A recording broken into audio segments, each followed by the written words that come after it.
So we solved this problem for the condition of 1000 amp per meter square of galvanic current, and we said the equilibrium cell voltage is 1.74 volt, and the actual cell galvanic cell voltage is 1.526 volt. So the total cell voltage, as we said before, would be equilibrium cell potential minus the voltage loss or over potential for the anode absolute value over potential for the cathode absolute value as well as the voltage loss due to ohmic contribution primarily from the electrolyte. Okay, so let's look at the energy diagram or potential diagram under open circuit condition. Current is 0. Okay, current or current density is 0. So we are plotting um, potential versus X location within the cell. And the cell is easily separated into anode, where oxidation happens, electrolyte, where ion conducts, and the cathode, where the half cell reaction occurs. Okay, and this solid uh, dashed line represent the phase boundary between the anode and the electrolyte. Similarly, this solid dashed line represents the electrolyte uh, cathode boundary. Okay, and we said okay, quite often for simplicity, the assuming the anode where the oxidation happens, where electron flows out, is our baseline potential or zero potential. Okay, the anode is set as 0, where oxidation happens is set at 0 potential. And under equilibrium condition, you can imagine across the um, anode electrolyte interface near the anode, it should be under equilibrium, which means the potential is the same. And then throughout the electrolyte, because there is no conduction, you can kind of imagine the potential to be constant. And then somewhere near the cathode, there's a sudden jump in potential, sudden movement from 0 potential to the equilibrium cell potential near the cathode, but still within the electrolyte. Quite often, just outside the double um, layer, electrical double layer. And then for the cathode electrolyte interface, that's also equilibrium, which means the potential should be the same. And then the cell potential in this case would just be the equilibrium potential. Okay. On the other hand, under closed circuit condition, if the electrochemical cell is operated under galvanic mode, which means turning uh, from stored chemical energy to electrical energy, and quite often galvanic current is specified as greater than 0. But anyway, if we are going to plot the potential E versus location plot, uh, we start with somewhere here. Okay, the solid dashed line represent the anode between electrolyte in the middle and cathode on the other side. Okay, and for simplicity, as we mentioned, the anode where the oxidation occurred is quite often set as 0 potential. Okay, and then from anode to electrolyte, remember anode is where the species give out electrons, so electron will flow out from anode. Okay, which means the current, the actual current I is flow in from the anode to electrolyte, and it's a spontaneous process. And as you can see, if it's closed circuit, spontaneous electron flow out from the anode, and then the current will go from anode into the electrolyte.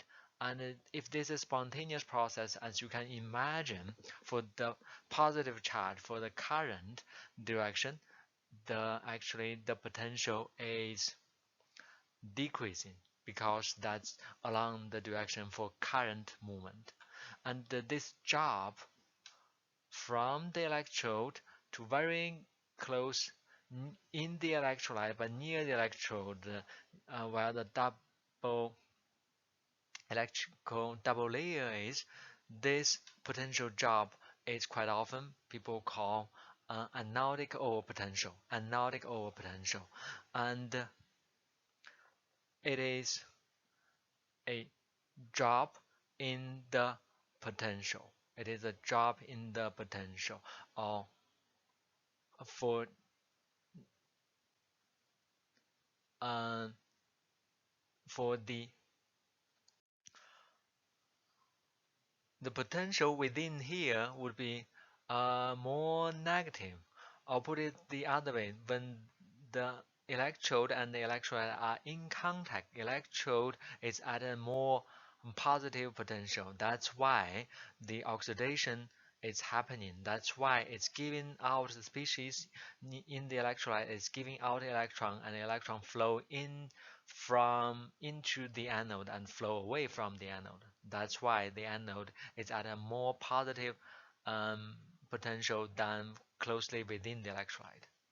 And then from the double layer and deep into the electrolyte, this is also the direction of the current flow. Remember, electron flow out from the anode, which means current flow in from the anode into the electrolyte, into deeper of the electrolyte. So current goes this way. Of course, the potential is dropping further, and this drop would absolute value would be just the current times resistance, or current density over conductivity and length.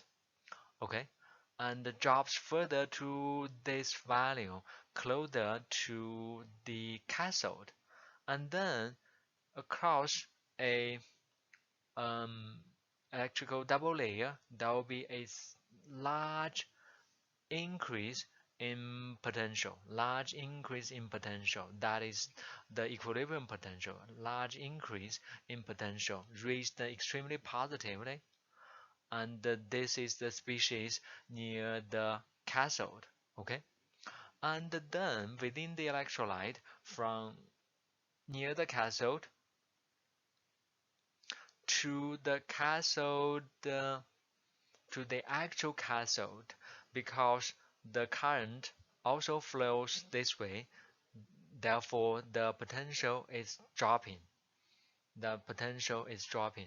Or put it in another way, within the cathode, the potential is here. So the cathode compared with within the electrolyte, the cathode is at more negative. That means a cathodic polarization or negative over potential, and that's why it's reduction, half cell reaction happening at the cathode.